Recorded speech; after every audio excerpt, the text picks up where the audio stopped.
Good afternoon. Thank you all for coming.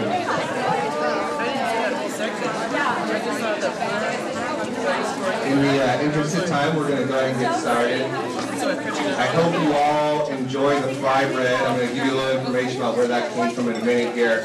I also want to let you know that the two songs you heard while you were coming in, one is a Northern Arapaho song called the Eagle Dance Song, and one is a Shoshone song called the Puda Song. And those are the two tribes that are on the Winder River Reservation that we visit. So we're here today to tell you about Intercultural Service Immersion that was offered this past April through the RHCHB Center for Service Learning. My name is Sharif Abdulhamid. I'm the Associate Director of Service Learning in the Rupert Hartman College for Health Professions. And for the past 14 years, Regis students, faculty, and staff have worked in solidarity with the people of the Wind River Reservation to create safer, healthier, and stronger communities while enhancing our students' understanding of Native culture and contemporary health issues. It's hard to package and communicate the many ways an experience like this immersion may touch, move, and eventually change a person, but that's what this group of students is here to do today. Thank you all for coming to hear about their experience. I think we're all in for a treat. I'd like to get us started by giving a brief introduction to the Wind River program so you will have a better understanding of what our students have experienced leading up to the reflections you'll hear. The primary goals of this experience are to provide students with the opportunity to learn about and address domestic social justice issues, to participate in a transformative social justice experience focusing on the role of socioeconomic issues connected with the health of the Wind River Reservation, to practice cultural competency through interactions with the Native community, to meet with community leaders, providers, and activists, and for them to create a commitment to long-term community and civic engagement. I want to thank all the community members that are present. It's important for our students to have the chance to share their stories. I would also like to thank this group of students. A lot of accelerated students are present today, and you know how challenging the schedule of an accelerated nursing student is. So for them to take their spring break to do this, I think we should all give them a round of applause. Your dedication, compassion, and professionalism was very evident on this trip, and you are true ambassadors for Regis University. Thank you. Lastly, we have to thank Tokabe American Indian Eatery for the delicious fried bread that you're eating today. Tokabe is a young restaurant, and I encourage you to visit them. They're right at the corner of 44th and Lowell, so during your lunch break.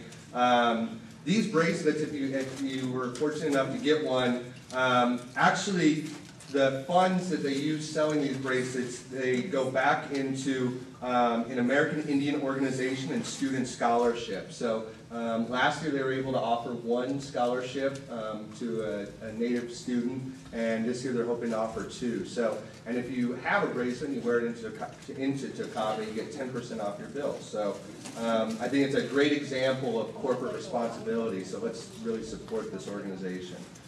So that's all I have to say, and I'm going to turn it over to the students to do their presentation. And we're hoping to have about 10 minutes at the end for questions and answers. So thanks.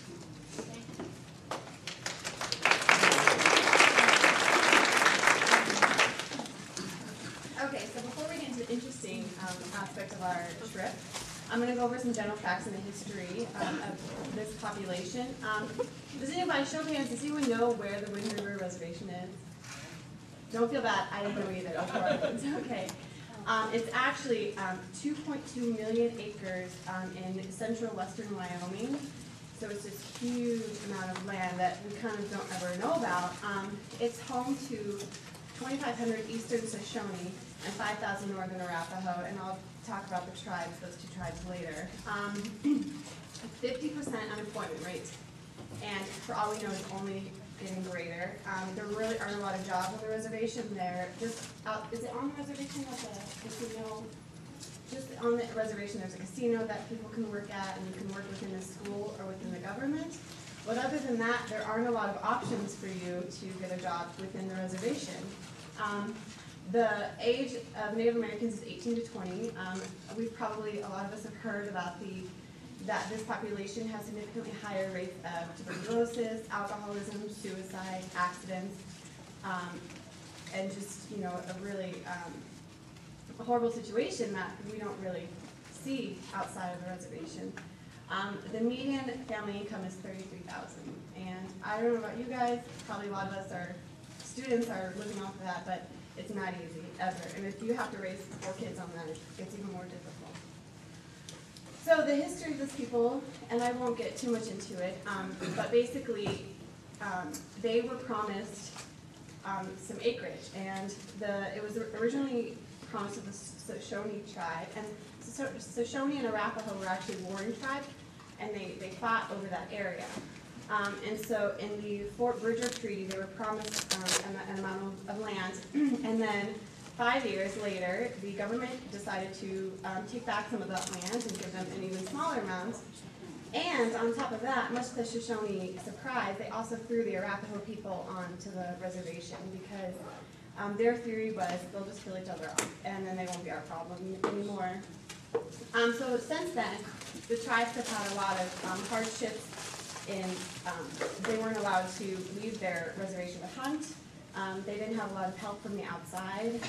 TB and measles epidemics that I'm sure they didn't get a lot of healthcare support for. They were also forced, they took the children off the reservations and put them in boarding schools. They chopped their hair off. They weren't allowed to speak their native tongue. They couldn't wear their native dress, nothing. They were stripped of their culture. Even today, and Julie will go on a little bit more about today, but there's just a lot of mistrust between the government and the Indians on the reservation. They are fighting for mineral rights to mine their own land, and that's up for debate at this moment. So I'll hand it over to Julie, and she will talk about what's going on today.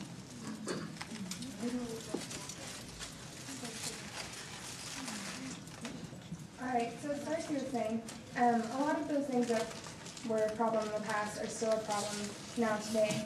For instance, we lost one of the 8th grade students to a homicide the week before we went on the trip, and then while we were there for 3 days, one of the houses burned down.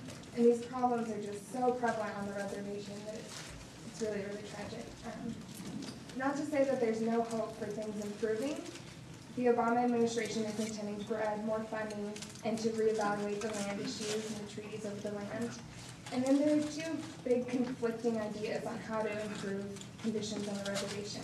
So one, and more prominently from people outside the reservation, is to encourage young people especially to get an education, leave the reservation, and find a job and education outside of the reservation.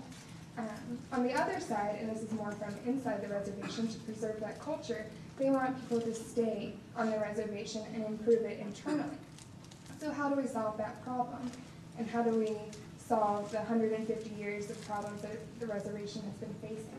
So there's obviously no simple solution, but things are being done. And if you look at the young kids that we worked with, you can tell that eventually something will happen and it will change for the better. But again, there's really no easy solution to that. So every little bit helps. And this is just an ancient Indian proverb.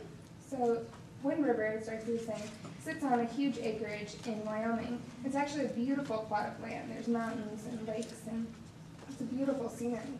So when we went, we expected with our idea of the native culture that Native Americans really value the land that they live on. And so there was some discrepancy when we got there. We saw a lot of junk on the land. Old cars were breaking down, houses were left, and nothing was cleared away. They were just kind of left to rot on the land. And so we didn't really understand the discrepancy. And then through talking with the people and talking to Indian Health Services, we realized that it wasn't the indifference of the people, it was more a lack of resources. They don't have trash pickup to come and remove that.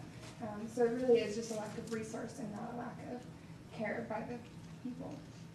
And so then these are some photos of one place we went called Sinks Canyon. Because this is such a very popular area for backpackers, if any of you are familiar with NOLS, that's the National Outdoor Leadership Program, they're actually headquartered out of Winder, Wyoming, which is where we stayed, and that's right outside the reservation. So you can see the land there is just absolutely beautiful. And so one day we were able to go take a hike through Sinks Canyon, which is kind of a really interesting place in itself, a geological mystery. So those are just some photos of the area. So with that, I'll pass it on to Therese for some culture.